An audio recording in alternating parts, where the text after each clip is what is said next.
నమస్తే. నేను మీ ఆదిమూల శేఖర్. మీరు చూస్తున్నారు ధర్మచక్రం న్యూస్.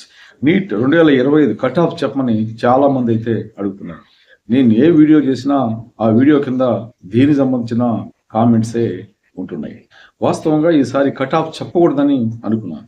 ఎందుకంటే ఈసారి కట్ ఆఫ్ చెప్పడం అంటే చాలా సాహసం చేయడమే అవుతుంది. ఎందుకంటే గతంలో నీట్ చరిత్రలో ఎన్నడూ లేనంత క్లిష్టతరంగా ఈసారి క్వశ్చన్ పేపర్ వచ్చింది. ఈ పరిస్థితుల్లో ఎవరు కూడా కట్ ఆఫ్ చెప్పడానికి ధైర్యం చేయట్లేదు.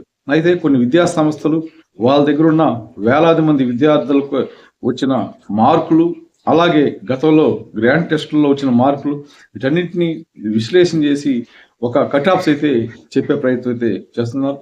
నేను కూడా ఒక 3-4 విద్యా సంస్థల కట్ ఆఫ్స్ని పరిధిలోకి తీసుకొని ఈ కట్ ఆఫ్స్ ని రూపొందించాను. ఇది ఇక్కడ ఈ వీడియోలో చూపించే కట్ ఆఫ్స్ లో +or-5 ఉంటుందని గమనించండి. దాన్ని బేస్ చేసుకొని మీరు ఒక నిర్ణయానికి రావచ్చు.